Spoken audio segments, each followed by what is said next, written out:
जब group of number एक particular pattern या पर्टिकुलर फैशन फॉलो करते हैं, एक पर्टिकुलर पैटर्न या पर्टिकुलर फैशन फॉलो करते हैं, तो उसको सीक्वेंसिंग कहते हैं मैथ्स में। उसको क्या कहते हैं? सीक्वेंसिंग।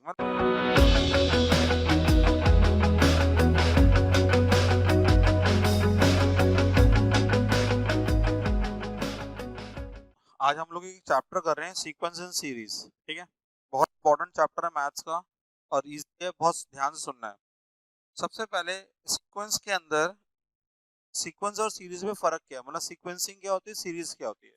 जैसे मान लो हमने ग्रुप ऑफ नंबर लिए, मान लो ऐसे लिया 2 4 6 8 10, हमने ऐसे ले लिया 1 2 3 4 5, हमने अल्फाबेट्स ले लिए A B C D E, हमने ऐसे ले लिया 1 3 7 2। अब आप इन ग्रुप ऑफ नंबर्स के अंदर एक पर्टिकुलर फैशन देखो, पर्टिकुलर पैटर्न देखो। जो ऊपर वाले ग्रुप ऑफ नंबर है ना, एक पर्टिकुलर पैटर्न फॉलो करते हैं, पर्टिकुलर पर्टिकुलर पैटर्न या पर्टिकुलर फैशन फॉलो करते हैं। Group of numbers follow a particular fashion, ठीक है। मतलब अगर एक बच्चे को बोले भाई आगे के तो 2 नंबर बता दे, ठीक है, तो फैशन बोल दो या इसको पैटर्न बोल दो, एक ही बात है। पैटर्न बोल देते हैं, PATTERN, पैटर्न। एक बच्चे को बोला भाई आगे के इसके 2 नंबर बता, तो वो झट से आंसर देगा सर 12 आएगा 14 आएगा। आगे के 2 नंबर पता, झट से आंसर बोलेगा सर 1 2 3 4 5 6 और 7। मैंने आगे के 2 ABCDEF जी, आगे कहता नहीं पता, इसका मुझे कुछ नहीं पता। तो जब ग्रुप ऑफ नंबर एक पर्टिकुलर पैटर्न या पर्टिकुलर फैशन फॉलो करते हैं, एक पर्टिकुलर पैटर्न या पर्टिकुलर फैशन फॉलो करते हैं, तो उसको सीक्वेंसिंग कहते हैं मैथ्स में। उसको कहते हैं सीक्वेंसिंग। मतलब आपको बिना कोई भी मैथमेटिकल आपने ऑपरेशन नहीं लगाया, आपने कोई भी मैथमेटिकल ऑपरेशन नहीं लगाया, उसके बावजूद आपने आगे का आंसर दे दिया। मतलब कैसे दे दिया? पीछे के नंबर देख के आपने आगे वाले नंबर का आंसर दे दिया, पीछे के नंबर देख के आपने आगे वाले नंबर का आंसर दे दिया। ये मैथ्स में सीक्वेंसिंग होती है। तो सीक्वेंसिंग में पहला हो गया no mathematical operation is there, no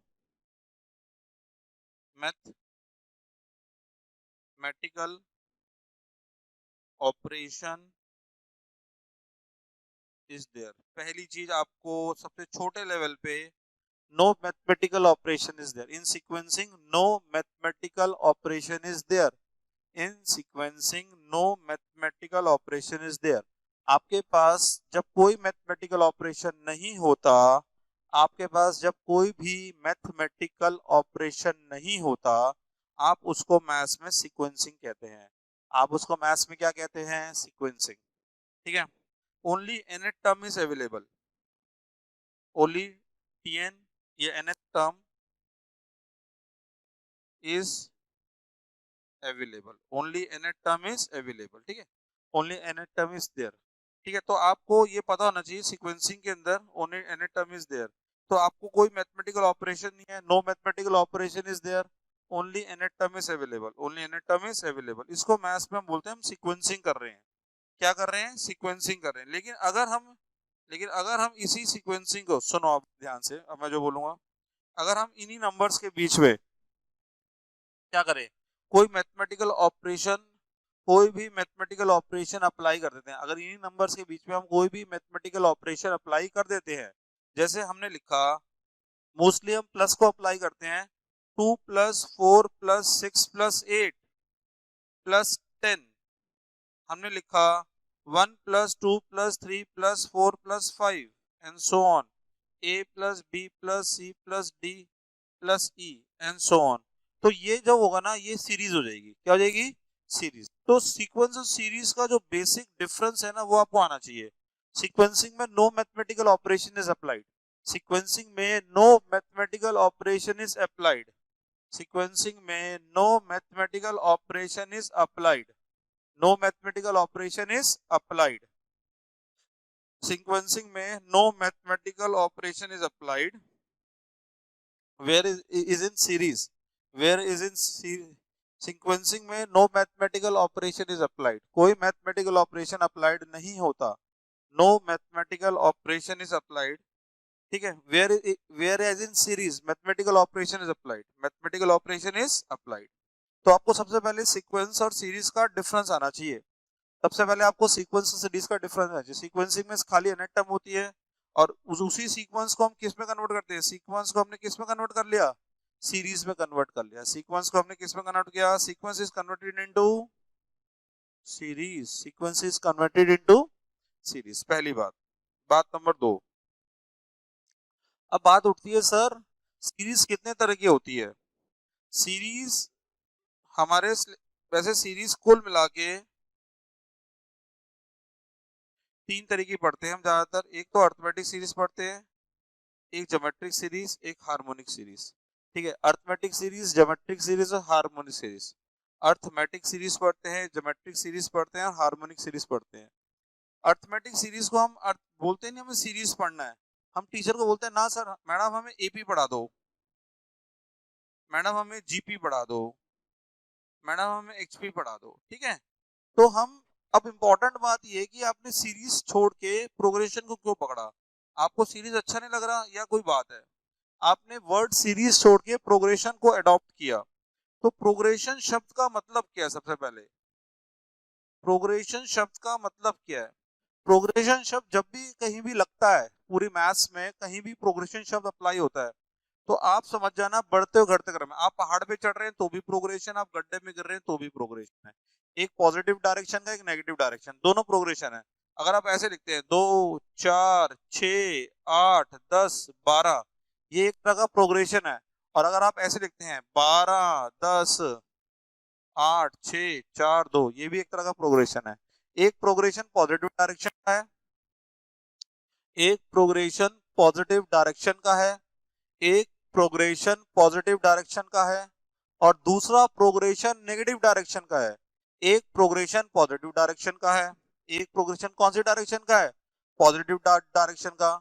और दूसरा प्रोग्रेशन नेगेटिव डायरेक्शन का है। एक प्रोग्रेशन पॉजिटिव डायरेक्शन का है, एक प्रोग्रेशन पॉजिटिव डायरेक्शन का है, एक प्रोग्रेशन पॉजिटिव डायरेक्शन का है और एक प्रोग्रेशन नेगेटिव डायरेक्शन का है। एक प्रोग्रेशन नेगेटिव डायरेक्शन का है। तो अगर आप पहाड़ पे चढ़ रहे हैं तो भी प्रोग्रेशन है, और अगर आप गड्ढे में गिर रहे हैं तो भी प्रोग्रेशन है। अगर आप पहाड़ पे चढ़ रहे हैं तो भी प्रोग्रेशन है, और अगर आप गड्ढे में गिर रहे हैं तो भी प्रोग्रेशन। तो एक प्रोग्रेशन पॉजिटिव डायरेक्शन का, पॉजिटिव नेगेटिव डायरेक्शन का। तो जैसे प्रोग्रेस शब्द आएगा तो आप बोलेंगे या तो बढ़ते क्रम में या तो घटते क्रम में। आपको एक चीज दिखाता हूँ, +1 -1। ठीक है, +1 -1 +1 -1 +1 -1 डॉट डॉट डॉट। ये भी एक तरह की सीरीज है, ऑल्टरनेटिंग सीरीज बोलते हैं मैथ्स में। लेकिन इसमें आप ये इंडिकेट नहीं कर रहे कि आप बढ़ते हुए क्रम में या घटते हुए क्रम में। ठीक है ना, इसका आपको पता लग रहा है कभी बढ़ रहा है कभी घट रहा है, कभी बढ़ रहा है कभी खुशी कभी गम, खुशी कभी खुशी कभी गम, आपको पता ही नहीं लग रहा क्या हो रहा है। तो ये इसको हम बोलेंगे सीरीज है। लेकिन अगर हम प्रोग्रेशन बोलते हैं, क्या बोलते हैं? प्रोग्रेशन। तो जैसे हम वर्ड प्रोग्रेशन यूज करते हैं, जैसे हम वर्ड क्या यूज करते हैं? प्रोग्रेशन। जैसे हम शब्द प्रोग्रेशन यूज करते हैं तो हमें पता लग जाता है कि हम बढ़ते हुए क्रम में या घटते हुए क्रम में। अगर हम वर्ड प्रोग्रेशन यूज करते हैं, अगर हम word we are using word progression, तो हमें ये इंडिकेशन मिलता है कि हम या तो नंबर को बढ़ते हुए क्रम में पढ़ रहे हैं या तो नंबर को घटते हुए क्रम में पढ़ रहे हैं, या तो नंबर्स को बढ़ते हुए क्रम में पढ़ रहे हैं या तो नंबर्स को घटते हुए क्रम में पढ़ रहे हैं। तो आज हम अर्थमेटिक प्रोग्रेशन पढ़ेंगे। आज हम क्या पढ़ेंगे? Arithmetic progression. ठीक है, एपी के बारे में पढ़ेंगे। आपको एपी अपने टेंथ जैसे नहीं करनी है, एपी को आपको प्रॉपर्टी से करनी है। सबसे पहले एपी की बात करते हैं। एपी मतलब अरिथमेटिक प्रोग्रेशन है, हर बच्चा बच्चा जानता है इसको। एपी मतलब अरिथमेटिक प्रोग्रेशन। ठीक है ना, जैसे अगर कोई भी नंबर है 2 4 6 8, 2 4 6 8 10, 2 4 6 8 10, 2,4,6,8,10, ये एक तरह का प्रोग्रेशन है ना। 1,3,5,7,9, ये भी एक तरह का प्रोग्रेशन है। लेकिन प्रोग्रेशन में ऐसा नहीं हमेशा बढ़ता है, प्रोग्रेशन ऐसे भी हो सकता है 10 8 6 4 2, ये भी प्रोग्रेशन। ये इंक्रीजिंग एपी है। ठीक है, बढ़ते, ये डिक्रीजिंग है। ये क्या है? डिक्रीजिंग है। तो प्रोग्रेशन का मतलब होता है या तो बढ़ते हुए क्रम में या घटते हुए क्रम में, या तो बढ़ते हुए क्रम में या घटते हुए क्रम। अब सुनो, अब नाम एक एक उठा के आज एपी की प्रॉपर्टीज पे बात करेंगे। एपी कुल मिला के 10 से 12 प्रॉपर्टीज हमें पढ़नी होती है। जब वो प्रॉपर्टीज तो हम सीधा क्वेश्चन में लगाना सीखेंगे उसको। तो आज सबसे इंपॉर्टेंट काम हम कर रहे हैं प्रॉपर्टीज ऑफ एपी, ठीक है। और आपको बिल्कुल लॉजिकल चलना है एपी की प्रॉपर्टीज में, बहुत इंपॉर्टेंट है ये आपके लिए। तो हम प्रॉपर्टी ऑफ एपी पे आ जाते हैं सीधा सीधा। सबसे पहले सबसे छोटे लेवल पे nth term of AP, a plus N minus one into D. A plus N minus, nth term of AP होती है a plus N minus one into d. Nth term of AP है a plus N minus one into d. अच्छा, ये जो anatum of AP है ना, बहुत important है हमारे लिए। एनाटम ऑफ एपी बहुत इंपॉर्टेंट है। जैसे मैं बताता हूँ, 2 4 6 8 10, इसको 2 प्लस 0 इंटू 2 लिखता हूँ। इसको 2 प्लस 1 इंटू 2 लिखता हूँ। इसे 2 प्लस 2 इंटू 2 लिखता हूँ। इसे 2 प्लस 3 इंटू 2 लिखता हूँ। उसे 2 प्लस 4 इंटू 2 लिखता हूँ। ठीक है, अब इन चीजों को सीखना है। आप देखो, इसमें गैप कितने का है? 2 का। इसमें गैप कितने का है? 2 का। इसमें गैप 2 का, इसमें गैप 2 का। 2 प्लस 0 इंटू डी, और इस मतलब इसका जो कॉमन डिफरेंस है आप बोल सकते हो 2 है। तो और फर्स्ट टर्म कॉमन डिफरेंस इसका 2 है, दो दो का गैप है ना। और इसका डी कितना है? इसका ए भी 2 है, इसका ए भी 2 है। तो फर्स्ट टर्म में आप ए लिखेंगे, सेकंड टर्म में क्या लिखेंगे? A a a d. Third term में आप क्या लिखेंगे? A plus two d. Fourth term में आप क्या लिखेंगे? ए प्लस थ्री डी, है ना। आप इसकी जगह ए लिख दीजिए, इसकी जगह ए लिख दीजिए, इसकी जगह डी लिख दीजिए। तो ये क्या हुआ? ए प्लस जीरो डी। इसकी जगह ए लिख दीजिए, इसकी जगह डी लिख दीजिए। ए प्लस डी, इसकी जगह ए लिख दीजिए, इसकी जगह डी लिख दीजिए। ए प्लस टू डी, इसकी जगह ए लिख दीजिए, इसके ए प्लस थ्री डी, इसकी जगह ए, इसकी जगह डी। ए प्लस थ्री डी। आप देखो, फर्स्ट टर्म में a plus zero d, second term में ए प्लस डी आ रहा है। टर्म कौन सी? ये फर्स्ट टर्म है। कौन सी टर्म है? First term. ये कौन सी टर्म है? Second term. ये कौन सी टर्म है? Third term. ये कौन सी टर्म है? Fourth term. आप एक चीज नोटिस करिए, सेकंड, जब हम सेकंड टर्म बोल रहे हैं तो यहाँ वन आ रहा है, आ रहा है, ए प्लस डी आ रहा है हमारा खाली। जब थर्ड बोल रहे हैं, जब थर्ड बोल रहे हैं तो यहाँ टू आ रहा है। जब फोर बोल रहे हैं तो यहाँ थ्री आ रहा है। जब हम सेकंड बोल रहे हैं तो यहाँ वन आ रहा है। मतलब एक डी पीछे की ओर जा रहा है, एक डी पीछे की ओर जा रहा है। तो जब हम nth टर्म निकालेंगे, क्या निकालेंगे? इसकी nth टर्म। तो जब लास्ट टर्म तक पहुंचेंगे तो ये बन जाएगा a plus N minus one into D. A plus N minus one into D. अब ये तो nth टर्म का बेसिक फॉर्मूला हो गया जो हमको आना चाहिए, जो हमको आना चाहिए, बेसिक फॉर्मूला हो गया। nth टर्म का एक फॉर्मूला और होता है, वो जनरली हम ज्यादातर ज्यादातर ये लगाते हैं, S N minus S N minus one. S N minus S N minus one nth term का एक बेसिक फॉर्मूला होता है, S N minus S N minus one. nth term का एक बेसिक फॉर्मूला है S N minus S N minus one. nth term का एक basic formula है S N minus S N minus one. बच्चा बोलता है सर इसका मीनिंग क्या है? मैंने इसके मीनिंग पे मैंने बात करी। मैंने बोला देख, अगर तेरे को इसका मीनिंग पढ़ना है ना, तो ऐसे सोच, तेरे पास अगर इसका मीनिंग अभी बताता हूँ, फिर सब मैं दोबारा बताऊंगा इसका मीनिंग आपको निकाल के, ठीक है। एक बार आपको इसका मीनिंग बताता हूँ आपको। अगर इसका मुझे आपको मीनिंग पढ़ाना है तो मुझे ये कराना पड़ेगा।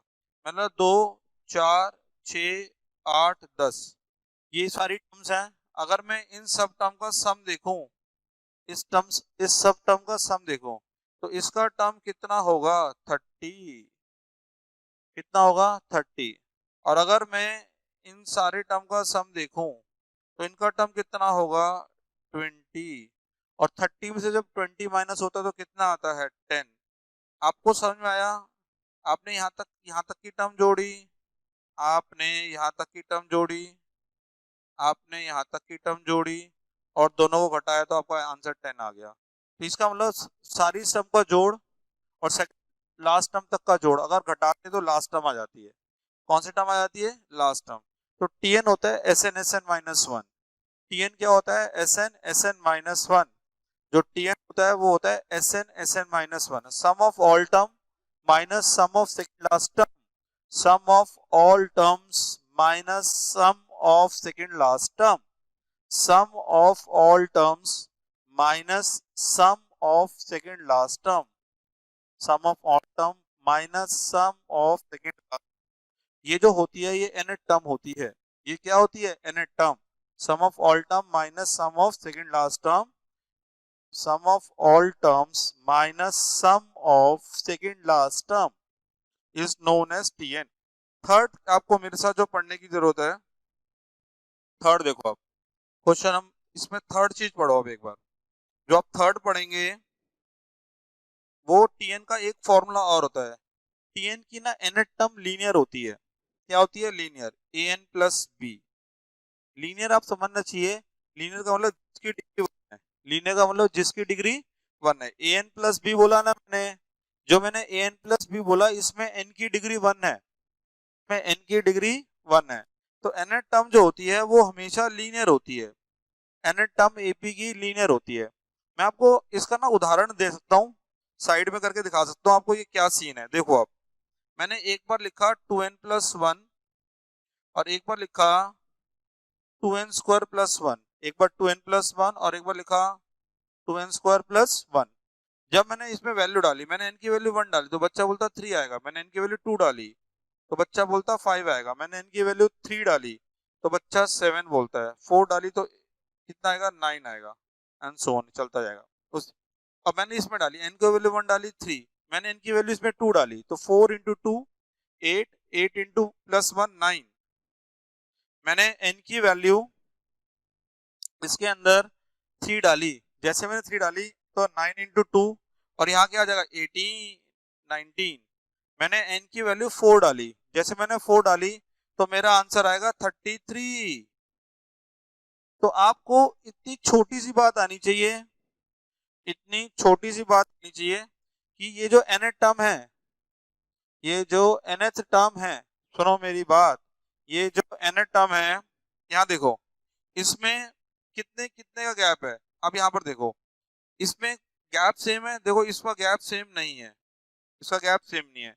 आप इसका गैप देखो, इसमें 2 का गैप, फिर इसमें 2 का गैप, इसमें 2 का गैप, तो ये तो एपी हो नहीं सकती क्योंकि इसमें पहले 6 का गैप है, फिर इसमें कितना का गैप है? 10 का, फिर इसमें आगे और का गैप आ रहा, तो ये एपी नहीं हो सकती। ये वाली एपी है क्योंकि इन सब में कितना गैप है? 2 का गैप है। अच्छा, आपको वो 2 कहाँ दिख रहा है? एन के साथ दिख रहा है। कहाँ दिख रहा है? एन के साथ। तो इसका मतलब जो कॉमन डिफरेंस है ना वो इसका ए होता है।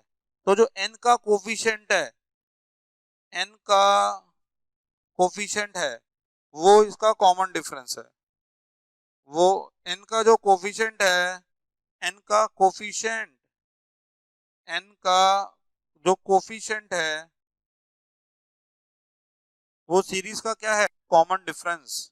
वो कॉमन डिफरेंस है, वो कॉमन डिफरेंस है। एन का कोफिशिएंट, जो एन का कोफिशिएंट होता है, जो एन का कोफिशिएंट होता है वो इसका कॉमन डिफरेंस होता है, वो इसका कॉमन डिफरेंस होता है। एन का जो कोफिशिएंट होता है वो कॉमन डिफरेंस होता है। वो आप यहाँ से भी आप बता सकते हैं कि एन का डिफरेंस जो होता है वो कॉमन डिफरेंस होता है। ठीक है ना? आपको कोई किसी की एन टर्म दे दी 3n प्लस 4, आपको किसी की एन टर्म दे दी 3n प्लस 4, आप n को 1 2 3 डालेंगे। अब जैसे n को 1 2 3 डालेंगे तो यहाँ क्या आएगा? 7 आएगा। आप 2 डालेंगे तो 10 आएगा। आप 3 डालेंगे तो कितना आएगा? 3 डालेंगे तो 3 आएगा। आप 4 डालेंगे तो कितना आएगा? 4 डालेंगे तो, अगर आप n में 4 डालेंगे तो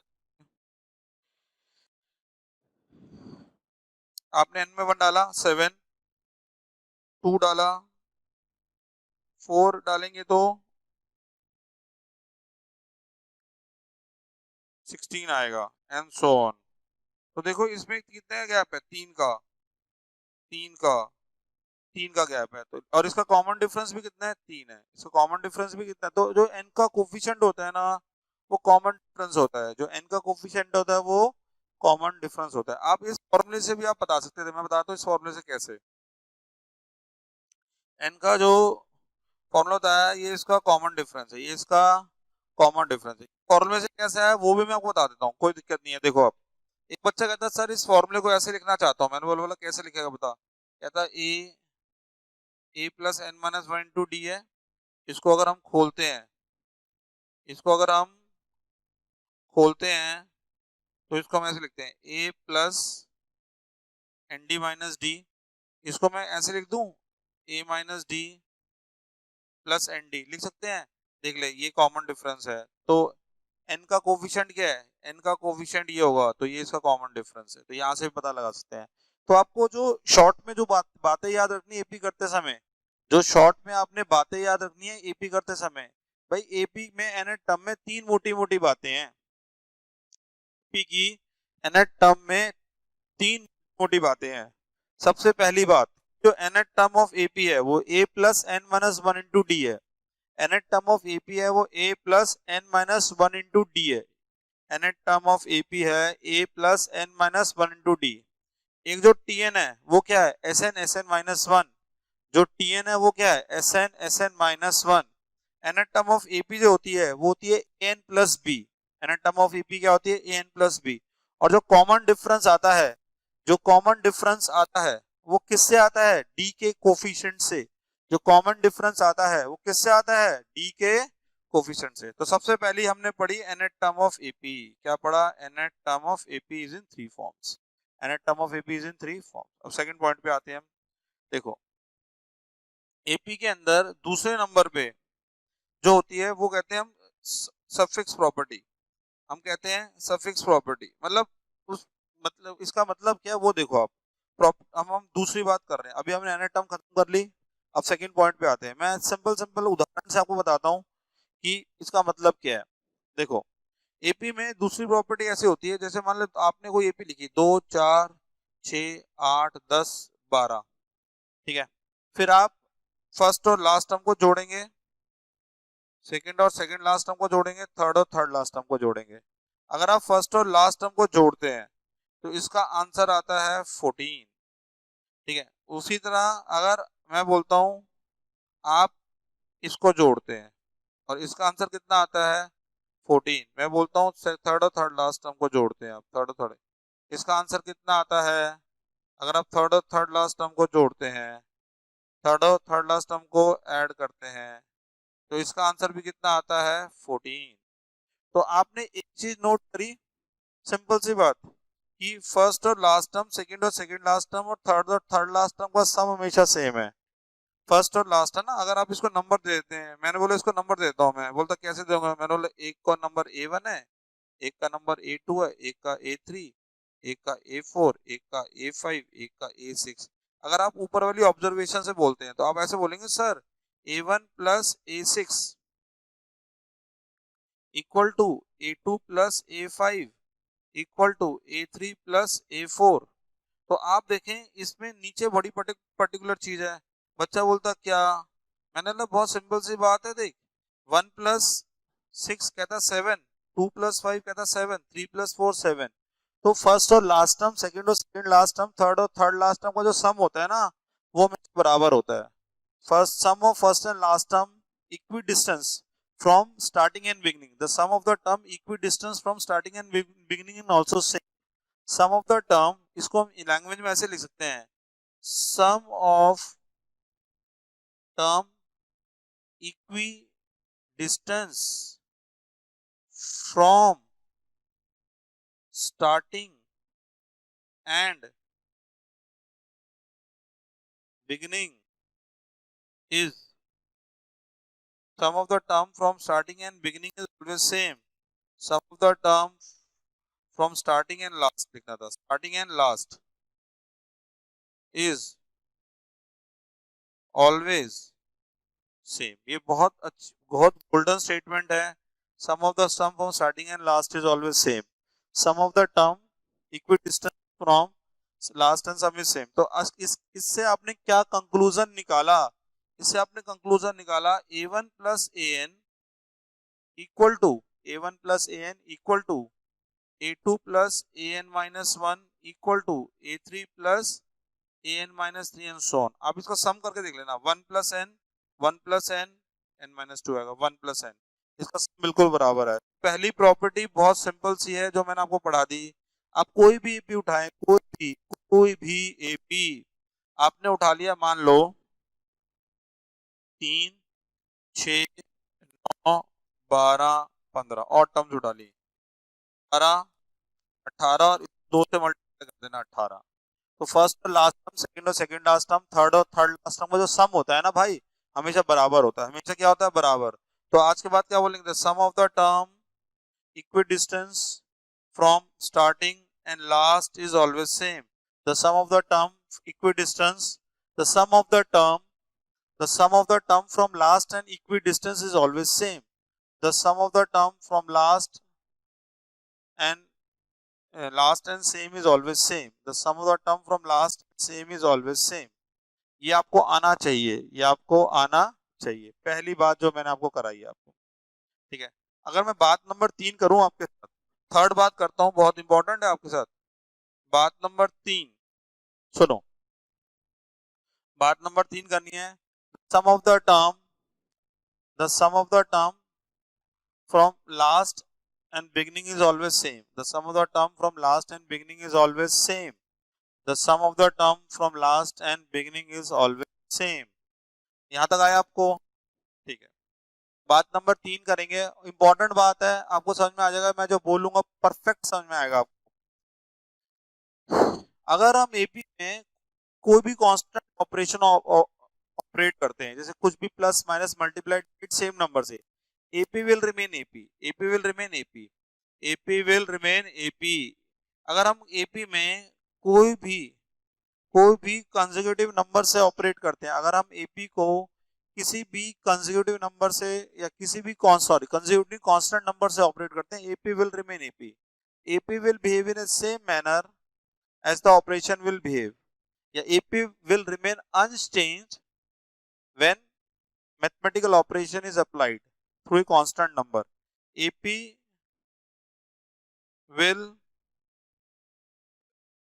remain AP will remain same. AP will remain AP will remain same. AP will remain same. AP will remain same. AP will remain same. क्या बोलेंगे? AP will remain same when constant mathematical operation is applied. AP will remain same when same, या AP will remain unchanged लिखते हैं, AP will remain unchanged when same mathematical remain unchanged when same operation is applied, when same operation is applied, when same operation is applied,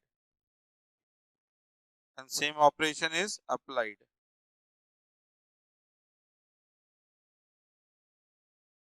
When same operation is applied. सुनो, इसका meaning क्या है? इसको, ये statement है, statement पे जाना नहीं है, सिंपल सा मीनिंग सीखना है आपने। 2, 4, 6, 8, 10 ऐसे कोई एपी उठा ली, इसी एपी में आपने +2 किया, तो आप क्या बोलेंगे? 4, 6, 8, 10, 12 एपी है, दो का गैप है। आपने इसी में -1 कर दिया, इसी में आपने -1 कर दिया, ठीक है, इसी एपी में। तो जैसे -1 होगा कितना आएगा? 1 आएगा, 3 आएगा, 5 आएगा, 7 आएगा, ये 9 आएगा। एपी है ना, दो का गैप है, गैप पे मत जाओ, एपी है ही नहीं। अब देखो आप, इसी में आपने मल्टीप्लाइड बाय 2 दिखा दिया, इसी में आपने मल्टीप्लाइड बाय 2 करा दिया, कितना आ गया? 4 आ गया, 8 आ गया, 12 आ गया, 16 आ गया, 20 आ गया। और इसी एपी में आपने डिवाइड बाय 2 दिखा दिया। आपने क्या दिखा दिया? Divide by 2। इसी एपी में आपने डिवाइड बाय 2 दिखा दिया। जैसे आपने डिवाइड बाय 2 दिखाया, तो इसका आंसर कितना है? 1 2 3 4 5। आपको एक सिंपल सी बात समझ में आई, आपने कुछ भी करा, एपी ने अपनी प्रॉपर्टी नहीं छोड़ी, AP will remain AP. AP AP में ही है, एपी एपी में ही है, एपी एपी में है। अगर आप कुछ भी मल्टीप्लाई डिवाइड प्लस माइनस कराते हैं, पर शर्त ये सेम नंबर होना चाहिए। पर शर्त ये नहीं एक को एक से करा दिया, एक को दो से, एक को चार से, ना ना ना ना ना। पूरी एपी को एक से डिवाइड करा दो, पूरी एपी को टू से मल्टीप्लाई करा दो, पूरी एपी में टू जोड़ दो, पूरी एपी में टू घटा दो, कोई भी नंबर। पूरी एपी में पांच जोड़ दो, पांच घटा दो, पांच मल्टीप्लाई, पांच डिवाइड करा दो, एपी अपना एपी रहेगी। एपी भाई मैच चेंज नहीं होगी, एपी कहते हैं मैच चेंज नहीं होगी, तो AP will remain same. AP will remain same या remain unchanged when same operation is applied. और ऑपरेशन कौन से हैं? Plus minus multiply divide. Operation है प्लस माइनस मल्टीप्लाई और डिवाइड। अगर एपी के अंदर आप कोई भी ऑपरेशन लगा देते हैं, plus minus multiply divide through a constant number, AP will remain same, AP will remain same. तो कुल मिला के मैंने अब तक आपको बहुत ध्यान से पढ़ना, कुल मिला के मैंने अब तक आपको तीन बातें पढ़ा चुका हूँ एपी के अंदर। सबसे पहले मैंने आपको एनएट टर्म पढ़ाई, एनएट टर्म का formula s N minus one, nth term का फॉर्मूला एस एन -1।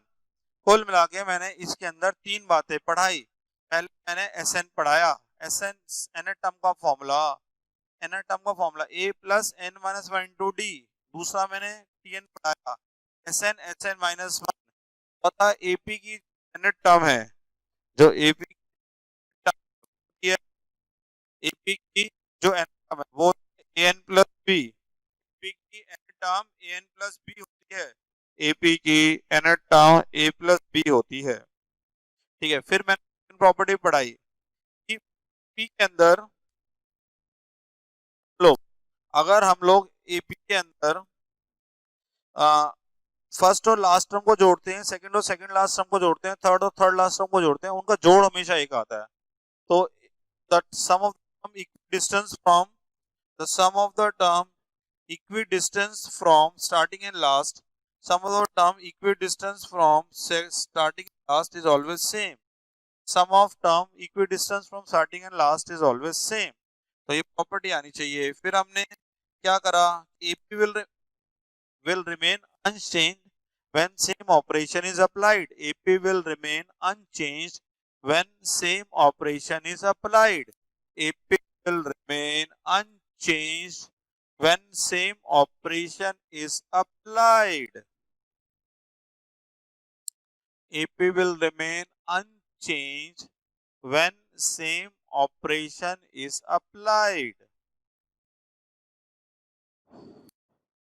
चलते हैं हम लोग नेक्स्ट उस पे आते हैं, प्रॉपर्टी नंबर 4 पे आते हैं। प्रॉपर्टी नंबर 4 है सिलेक्शन ऑफ टर्म्स। आपको पीपी में किसी क्वेश्चन 3 टर्म माननी है, 5 माननी है, 7 माननी है, 2 माननी है, 4 माननी है, तो आप कैसे मानेंगे? तो आप कैसे मानेंगे? तो वो है सिलेक्शन ऑफ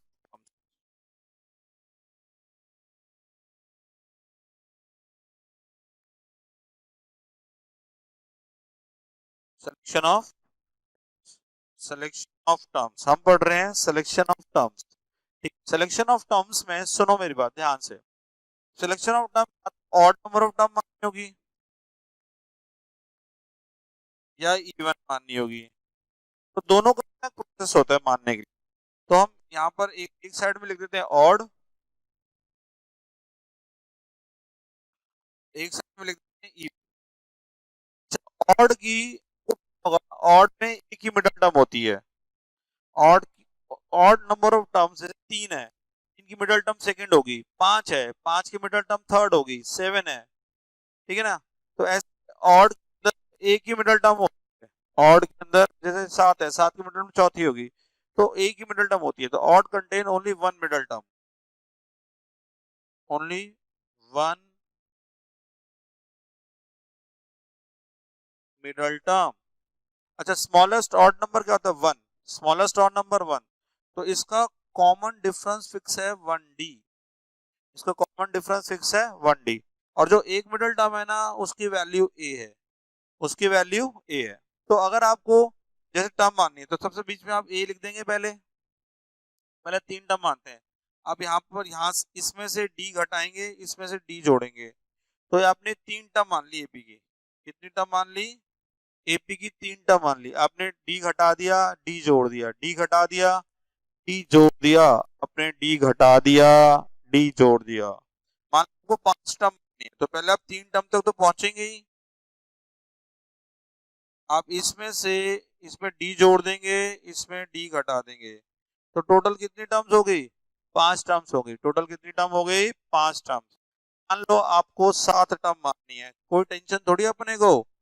इसमें डी जोड़ दिया, डी घटा दिया, जी डी जोड़ दिया, डी घटा दिया, डी जोड़ दिया, डी घटा दिया, डी जोड़ दिया। टोटल कितनी टर्म होगी? 7 टर्म होगी। तो आपको ऐसे जितने मर्जी टर्म मान सकते हो, बस क्या करना है, minus D plus D, minus D plus D, minus D plus D, आप मानते जाओ जितनी मर्जी मानो, 5, 7, 11। लेकिन बस आप क्या, इसमें इंपॉर्टेंट पॉइंट क्या है याद करने का, कि जो इसकी मिडिल टर्म है वो ए है, जो इसका कॉमन डिफरेंस है वो 1D है।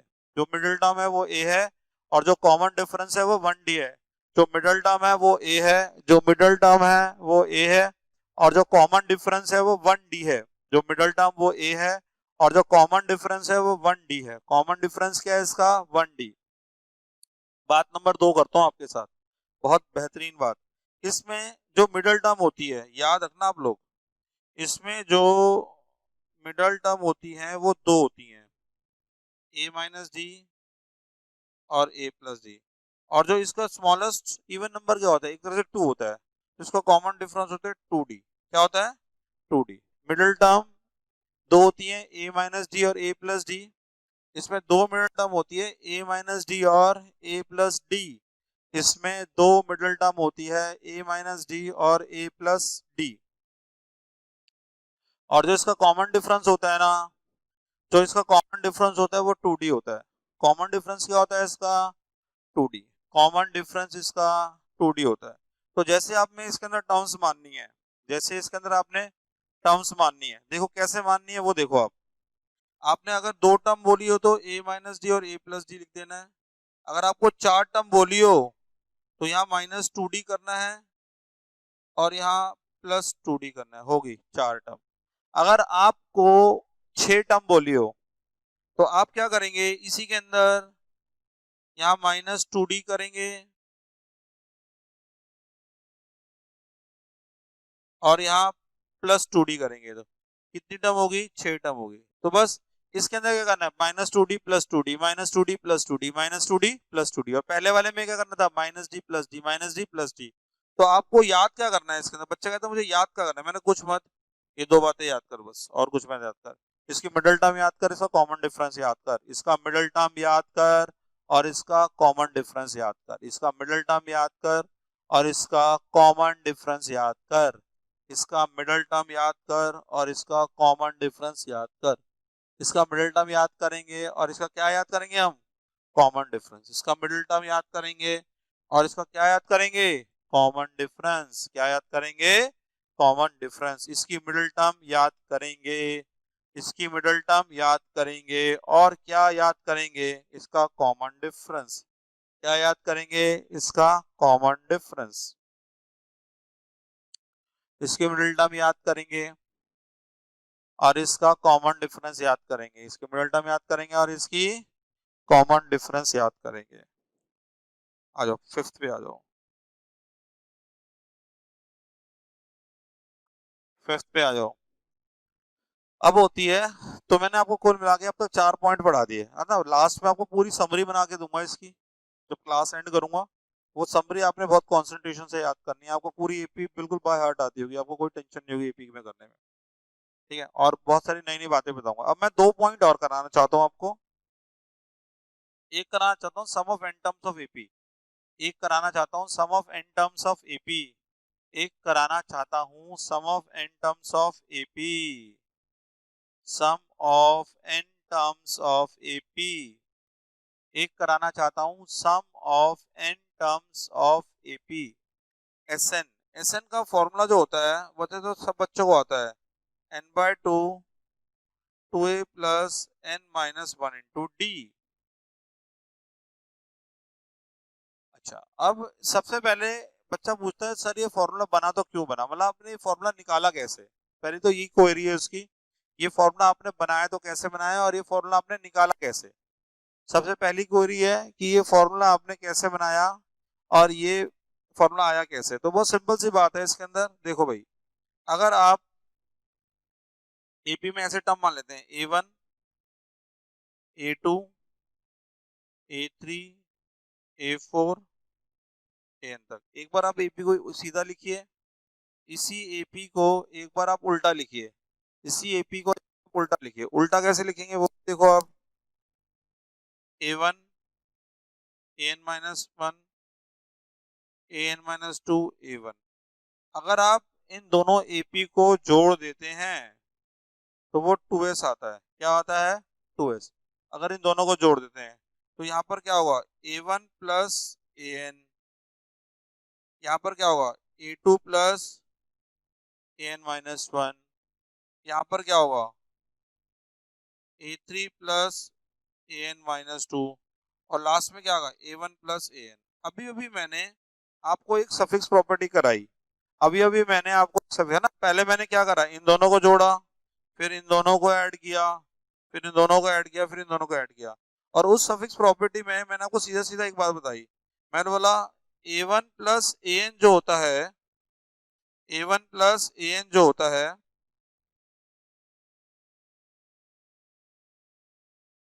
वो A2 प्लस AN-1 के बराबर है और वो A3 प्लस AN-2 के बराबर है। अभी अभी मैंने आपको समझाया ये, एंड सो ऑन चलता जाता है, ठीक है। तो अगर आप इसके अंदर देखें, अब ये कितनी टर्म है, एन ब्रैकेट आएंगे, 1 2 3 से करते हैं एन ब्रैकेट आएंगे, और सब ब्रैकेट के अंदर आप थोड़ा भी ध्यान लगाएंगे ना तो ये सारे क्या बन जाएंगे, A1 plus AN, A1 plus AN,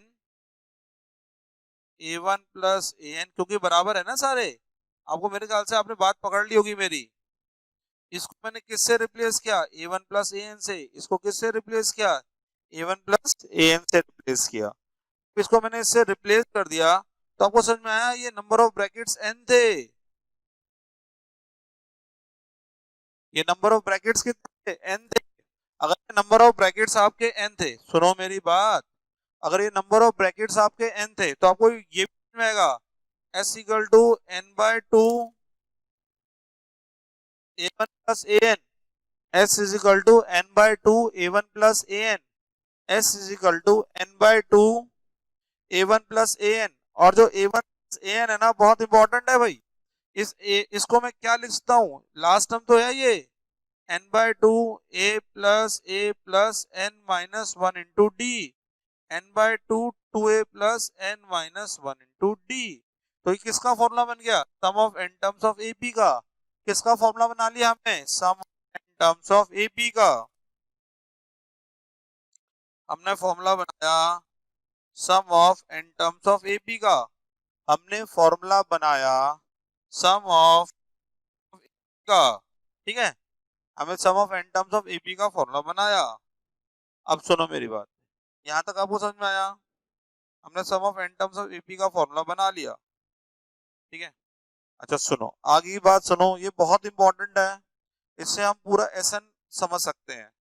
अब SN में बातें क्या याद रखनी है, पहली बात, अगर हम SN को कभी भी खोलते हैं, अभी मैंने आपको SN करा दिया ये, अगर मैं SN को कभी भी खोलता हूं तो जैसे मैं SN को खोल लूंगा तो क्या लिखूंगा, 2AN/2, ठीक है, n तो AN/2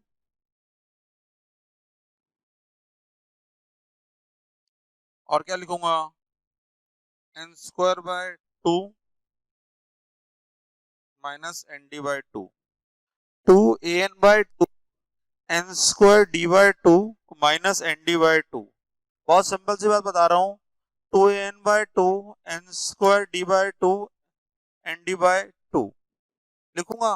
आपको पता है कि इसमें जो n की पावर है, इसमें जो n की पावर है, क्या है, n की पावर, इसमें जो n की जो पावर है ना वो डिग्री 2 है। इसमें जो n की डिग्री है वो डिग्री 2 है, तो इसका मतलब जितनी भी सम के फॉर्मूले होते हैं सारे क्वाड्रेटिक होते हैं। Sn is always quadratic,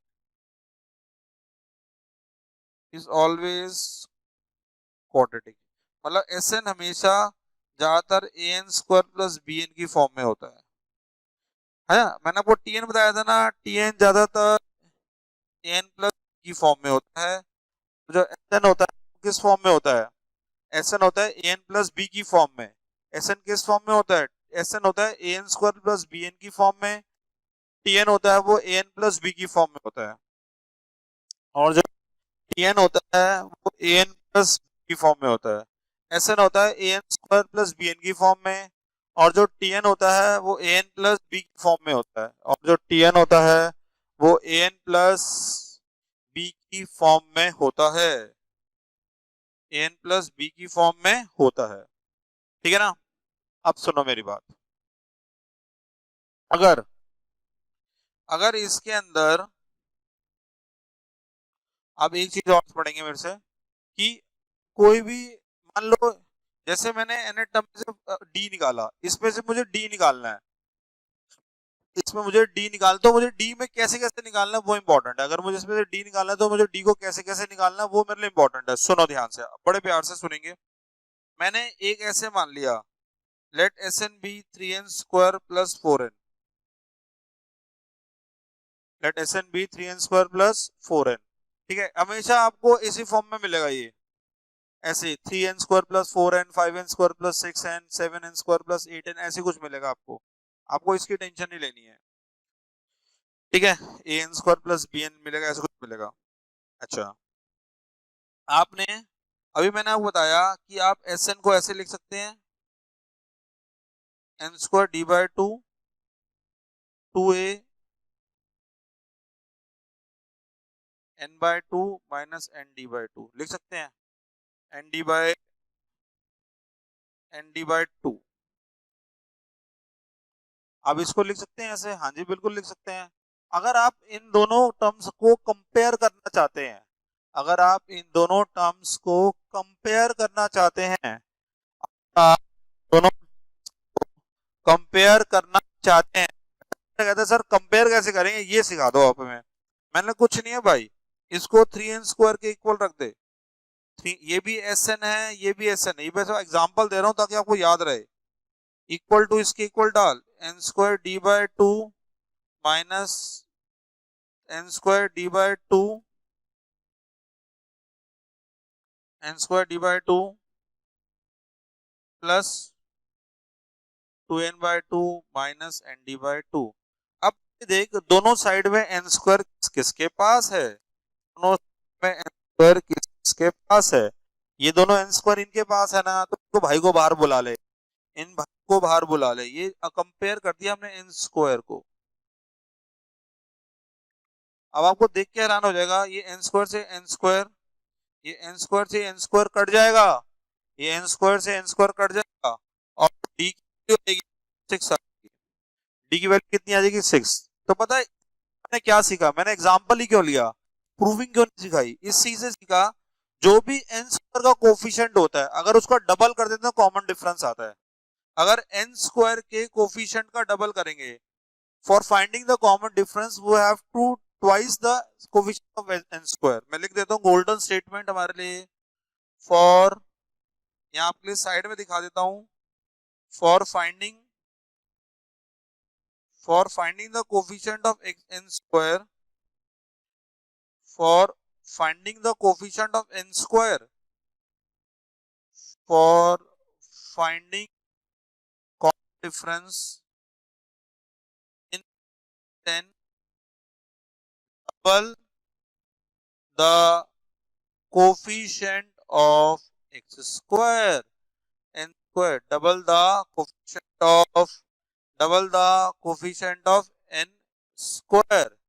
For finding the common difference in Sn, double the coefficient of n². For finding common difference,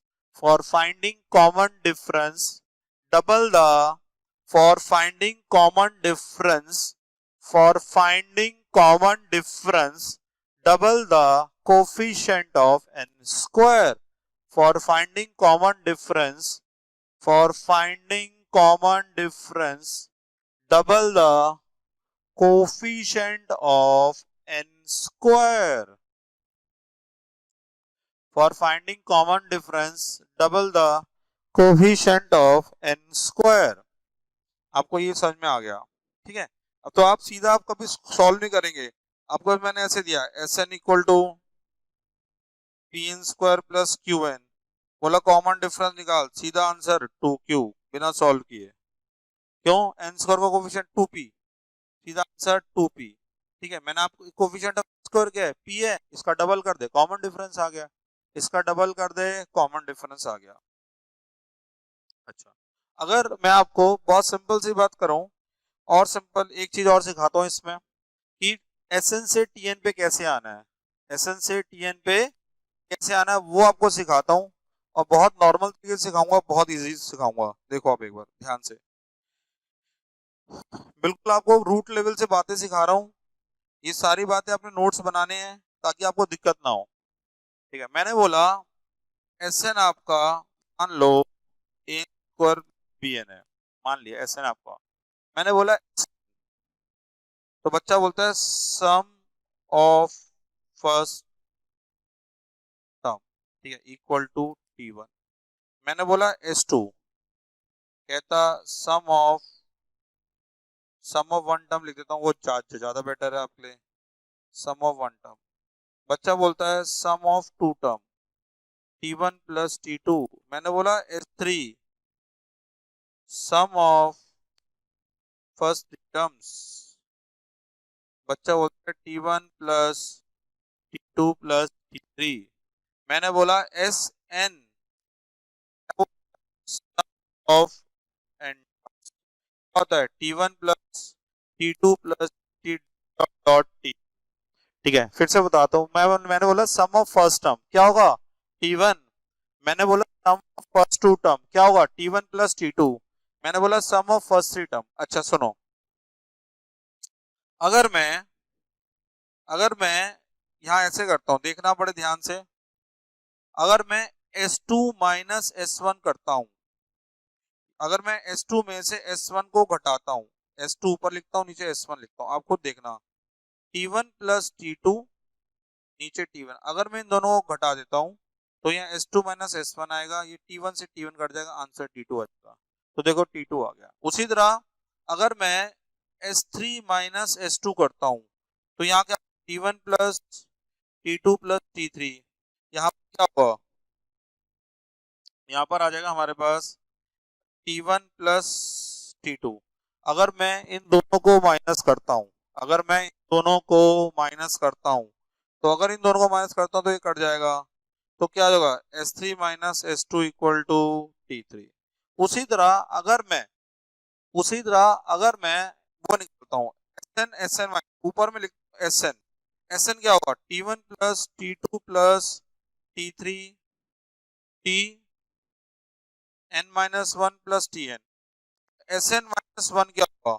T1 plus T2 plus T3 Tn minus one, और मैं दोनों को घटा देता हूं, और मैं दोनों को माइनस करता हूं, सब कट जाएगा, क्या बचेगा? Sn minus one equal to Tn।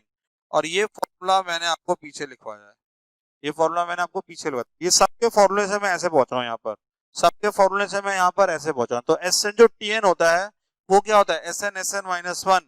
जो Tn होता है वो क्या होता है? Sn minus one. जो Tn होता है Sn माइनस वन, जो Tn होता है वो होता है Sn माइनस वन, जो Tn होता है वो Sn माइनस वन होता है। अच्छा, तो ये सम के बारे में इतनी बातें आपको पता होनी जरूरी है, सम के बारे में इतनी बातें पता होनी आपको जरूरी है। आगे चलते हैं हम लोग, बहुत ध्यान से सुनना आप, सम के बारे में इतनी बातें पता होनी आपको जरूरी है। आगे चलते हैं, आगे बहुत इंपॉर्टेंट है, आपको समझ में आएगा। सुनो, हेलो, इस बार देखो आप बहुत ध्यान से, आपको समझ में आएगा। सारी बातें समझ आपको। नंबर 2 पे आ रहा हूं मैं आपके साथ। सुनो, अब मैं आपको एक और कराता हूँ। सुनो तो सेकंड नहीं, मैं आपको एम कराता हूँ। M, M stands for arithmetic mean. M stands for arithmetic mean. अच्छा, 2 नंबर का एम निकालना है, तो बच्चा कहता है sir sum of observation divide by number of observation. बिल्कुल सही है, एम का फॉर्मूला भी ये होता है। खैर आपको याद भी होगा, अगर 10th क्लास में हम एम निकालते तो ये पढ़ते थे, सम ऑफ मीन निकालते sum of observation divided by number of observation. ठीक है, पर एपी में आके एम का मतलब थोड़ा बदल जाता है। एपी में आके एम का थोड़ा सा मतलब चेंज हो जाता है। बच्चा बोलता है क्या चेंज हो जाता है? एपी कहता है अगर आपको, एपी क्या कहता है, अगर आपको, एपी कहता है अगर आपको 2 नंबर के बीच में नंबर इंसर्ट करने हैं और वो एपी में, मान लो आपको बोला जाए नहीं भाई, आपको ये बोला जाए, ठीक है, आपको बोला जाए 2 और 12 के बीच में ऐसे नंबर डालने हैं जो एपी में हो। 2 और 12 अब आप क्या क्या डालोगे? 2 और 12 के बीच में ऐसे नंबर डालने हैं जो एपी में। बच्चा बोले 2 और 12 तो ऐसे रहेगा, और क्या डालेगा? 4, 6, 8, 10। ये सारे मैथ्स में अर्थमेटिक मीन कहलाते हैं। तो अब अर्थमेटिक मीन का एपी में मतलब समझे, 2 नंबर के बीच में अगर आप काफी सारे नंबर इंसर्ट करते हैं, काफी सारे नंबर इंसर्ट करते हैं, अगर 2 नंबर के बीच में आप काफी सारे नंबर इंसर्ट करते हैं, अगर 2 नंबर के बीच में आप काफी सारे नंबर इंसर्ट करते हैं, और वो सारे के सारे नंबर, 2 नंबर के बीच में आप काफी सारे नंबर इंसर्ट करते हैं और वो सारे के सारे नंबर एपी में होते हैं, और वो सारे के सारे नंबर एपी में होते हैं, तो उसको बोलते हैं अरिथमेटिक मीन। क्या बोलते हैं? Arithmetic mean.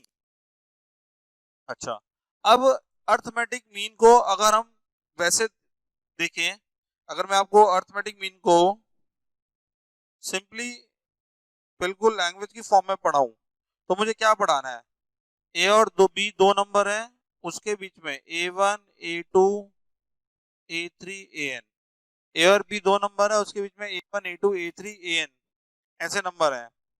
ये सारे के सारे आपको क्या बोलने हैं? सर ये सारे के सारे अरिथमेटिक मीन है, एम है। इसके एम के बारे में 3 पॉइंट आपको याद होने चाहिए। एम के बारे में बातें होगी तो एम को आता होगा, और ये बहुत सारे क्वेश्चंस का आने वाले टाइम में शॉर्टकट का काम करेगा आपका। बहुत सारे क्वेश्चंस में आने वाले टाइम में शॉर्टकट का काम करेगा। कैसे शॉर्टकट काम करेगा? आपने मेरी बात सुननी है एक बार, सुनो। उसके अंदर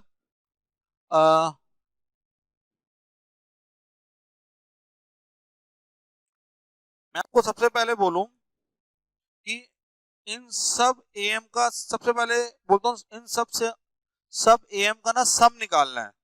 सम ऑफ ऑल द एम निकालना है। क्या निकालना है? Sum of all the M. ठीक है, ए और बी के बीच में सम ऑफ ऑल द एम निकालना है।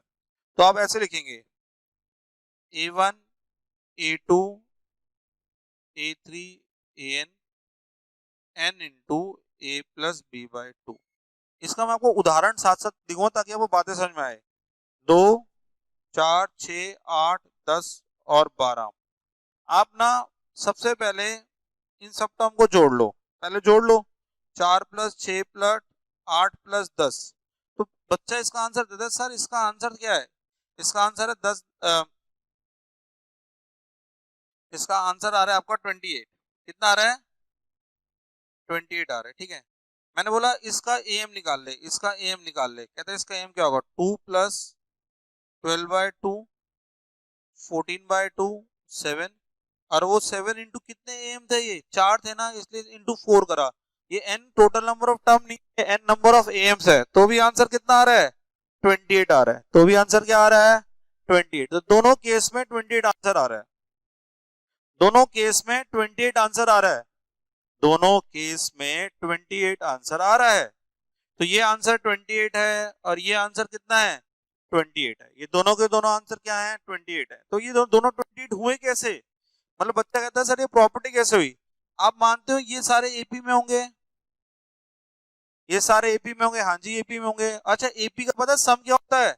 n/2 first term plus last term, AP का सम है n/2 first term plus AP का सम है, बोलते क्लास ले रहे हैं सर, एपी का सम है n/2 फर्स्ट टर्म प्लस, बोल दे एन, एपी का सम है n/2 first term plus last term, P का सम है n/2 first term plus last term, AP का सम है n/2 a1 प्लस an। अब जो a1 प्लस an है, आपको पता है फर्स्ट और लास्ट टर्म का सम, सेकंड लास्ट टर्म का सम हमेशा सेम होता है, फर्स्ट और लास्ट टर्म का सम, सेकंड और सेकंड लास्ट टर्म का सम हमेशा सेम होता है। अगर आप क्या बोलेंगे a plus B equal to a1 plus an होगा, क्योंकि ये फर्स्ट और लास्ट है, सेकंड और सेकंड लास्ट है, एक फर्स्ट और लास्ट है और एक सेकंड और सेकंड लास्ट है, तो फर्स्ट और लास्ट टर्म, सेकंड और सेकंड लास्ट टर्म का सम हमेशा सेम होता है। तो इसका मतलब ये a1 प्लस an क्या होगा, n/2 a प्लस b, क्योंकि हम इसकी जगह ये डाल देंगे। और आपको सबसे इम्पोर्टेंट बात, n is the number of arithmetic mean, n is the number of arithmetic mean, n is the number of arithmetic mean, n is the number of arithmetic mean. n जो है वो नंबर ऑफ टर्म नहीं है, वो number of am है। वो क्या है, number of am। n is the number of arithmetic mean, n is the number of arithmetic mean. तो एक प्रॉपर्टी आपको याद होनी चाहिए कि sum of all the am, और इसके अंदर सबसे इंपॉर्टेंट बात n, सबसे इंपॉर्टेंट बात n, n is the number of am, n is the number of arithmetic mean. अच्छा, प्रॉपर्टी और आपको बताता हूं, बहुत बढ़िया प्रॉपर्टी है। जैसे ए और बी है, ए और बी है, ए और बी के बीच में a1 a2 a3 an है, ए और बी में a1 a2 a3 an है। इसमें अगर आप बोले टोटल, ये नंबर ऑफ टर्म कितनी है, ये n टर्म्स है, साइड में कितनी टर्म है, टू, साइड में 2 टर्म्स है, तो टोटल टर्म कितनी होगी, टोटल टर्म होगी इसके अंदर, सिंपल सी बात है, n+2, n बीच में है, n n बीच में है, दो साइड में, टोटल कितनी होगी n+2, टोटल कितनी हो गई n+2। अगर टोटल टर्म n+2 है तो यहाँ क्या होगा, b equal to a plus n+2 minus 1 into D. तो यहां से अगर हम d की वैल्यू निकालेंगे क्या आएगा, b माइनस ए अपॉन n+1, b माइनस ए अपॉन n+1, b माइनस ए अपॉन n+1। तो ये कॉमन डिफरेंस का डायरेक्ट फॉर्मूला हो गया, ये कॉमन डिफरेंस का डायरेक्ट फॉर्मूला हो गया, where n is the number of am, ये कॉमन डिफरेंस हो गया, where n is the number of arithmetic mean. इसको हम सीधा क्वेश्चन में लगाएंगे, तो d equal to b minus A upon n+1, d equal to b minus A upon n+1। एक लास्ट प्रॉपर्टी और देखेंगे बहुत ध्यान से, लास्ट प्रॉपर्टी और देखेंगे, जैसे हम बोलो ये a है, ये b है, ये a1 है, ये a2 है, ये an है। देखो अगर मैं यहाँ लिखूं, ये इसकी फर्स्ट टर्म है, ये इसकी सेकंड टर्म, ये थर्ड टर्म, ये n+1 है टर्म, ये n+1 है टर्म, ये n+2 है टर्म, ठीक है। लेकिन अगर मीन देखें तो ये क्या है, ये फर्स्ट मीन है, अगर मैं मीन को लिखूं, ये क्या है, ये फर्स्ट मीन है, क्या है ये फर्स्ट मीन, ये क्या है सेकंड मीन, ये ये क्या है nth मीन, क्या है ये सेकंड मीन है, मतलब मीन है ये, ठीक है। और ये nth मीन है, ये फर्स्ट मीन, सेकंड मीन और nth मीन है, फर्स्ट मीन, सेकंड मीन और nth मीन, ठीक है। अगर आप थोड़ा सा ध्यान दें, मैं बोलता हूं सेकंड, फर्स्ट मीन, क्या बोलता हूं मैं, फर्स्ट मीन, आप बोलेंगे सेकंड टर्म, सेकंड टर्म पता है एपी में क्या होती है, a+2 minus 1 into D, a plus D. तो देख लो फर्स्ट मीन में a प्लस डी आ रहा है, मैं बोल सेकंड मीन, आप बोलेंगे थर्ड टर्म, थर्ड टर्म क्या होगी, a plus 3 minus 1 into d, a plus 3 minus a plus 2d। मैं बोलूंगा nth मीन, nth मीन क्या होगा, n प्लस वनथ टर्म, तो ये क्या होगा a plus n plus minus 1 into D. तो यहाँ इसका आंसर आ जाएगा a प्लस एन डी। इसका मतलब अगर आपसे कोई फर्स्ट मीन पूछता है तो आपने लिखना है a प्लस डी। कोई आपसे सेकंड मीन पूछता है तो आपने क्या लिखना है a प्लस टू डी। कोई आपसे nth मीन पूछता है तो आपने क्या लिखना है a प्लस एन डी। क्या लिखना है a प्लस एन डी है इसके अंदर। तो कुल मिला के अब तक मैंने आपको क्या क्या कराया वो देखो।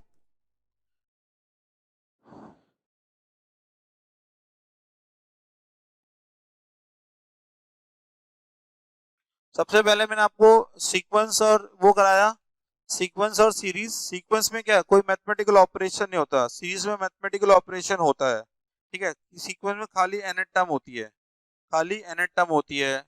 सेकंड पॉइंट देखो आप,